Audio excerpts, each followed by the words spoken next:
Welcome back, Seema. How are you? Good to see you, Mark. I'm great. And you?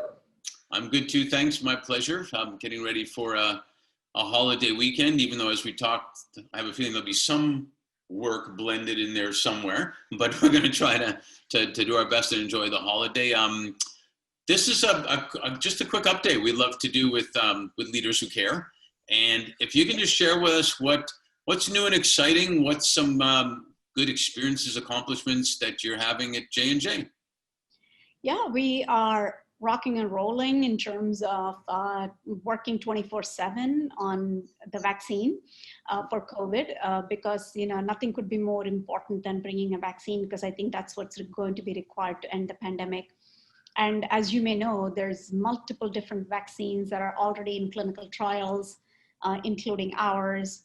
So we're looking forward to accelerating the pace and while also ensuring that we pay close attention to the rigorous scientific methods we use to ensure the fact that we're testing it in all the right way with the right rigor. And so that's what's ongoing. Yeah, I think that's brilliant. Everybody wants it fast, but God forbid there's a lot of unexpected consequences by doing it too fast afterwards. Sometimes the consequences are worse than the problem. Yeah, actually, there's definitely a balance, but I have complete trust in science and scientists, because that kind of discipline, the scientific discipline, is a critical discipline. It works by rigor.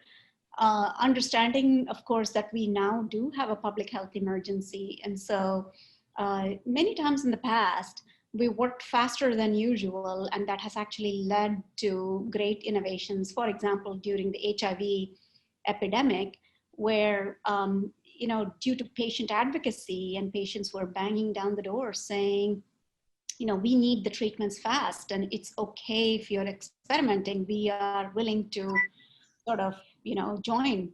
And so if you take a page from those days, that's actually what led to so many new innovations in so many different ways that we bring medicines to market these days.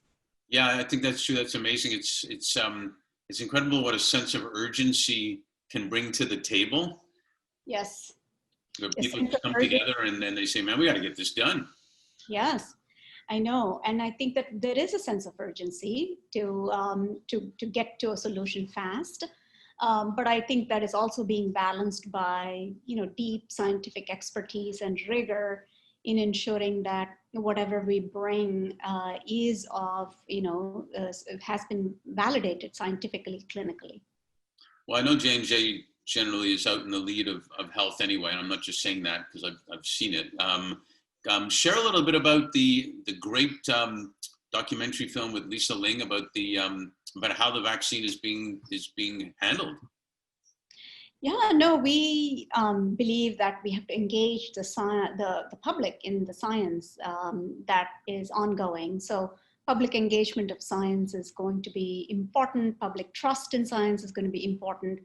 And also, for a long time, scientists and sort of the lay people or public have never actually sort of traveled together. Whereas what we wanted to do here was to bring this, demystify the science, but also bring the latest stories and issues of people on the front lines, how the pandemic is affecting people, but also what the thought leaders are thinking, what policymakers are thinking, what scientists are thinking about how we're going to solve this, this pandemic. So it's been a great journey. It's an educational show with Lisa Ling as the host. And it's not really focused on Johnson & Johnson's vaccine per se. What it is focused on is having a dialogue and a conversation about the latest issues, and also demystifying the science behind vaccines. Yeah, I think it's fantastic. No one gets interesting, but also I think you develop a trust by doing that with people. Education and knowledge always helps, but just the interaction, people you get in relationship with them, even through a film, that then they start trusting more when it does come out, when things happen, that they opt in versus not knowing anything about it, which is more scary. Yeah, we have millions of viewers now who, are engaging, and it's live, as you know. So it's because it's a live show, we get questions online that come in, and really the whole intent is to have a conversation with people, amongst people, but also a conversation, a dialogue between scientists, journalists, advocacies, patients, the lay public, and bring it all together in a news format where we're talking about what's current, what's relevant, but also addressing people's questions and bringing people along on the journey.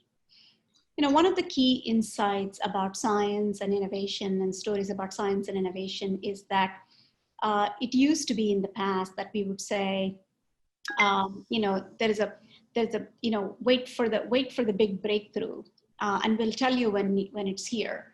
That doesn't work anymore. I think people want to be part of it and part of the journey, and not just be told when something is done. So I think being part of the journey, I think, is something that people enjoy. And we underestimate people's interest in science sometimes, I think. And so not using, really highly technical language, but talking to people like people, I think, is what is causing the engagement. Yeah, no, I think it's brilliant. The more engagement, like I said, I think the more trust, the more opting in, the more, even dealing with doctors, people feel more comfortable if they can ask questions to the doctor versus being just told, well, just because or something. Yeah. So I think you're doing a great job, and we all really appreciate it. And so thanks for sharing that, and keep us updated. Yeah, will do. Absolutely do. Thanks.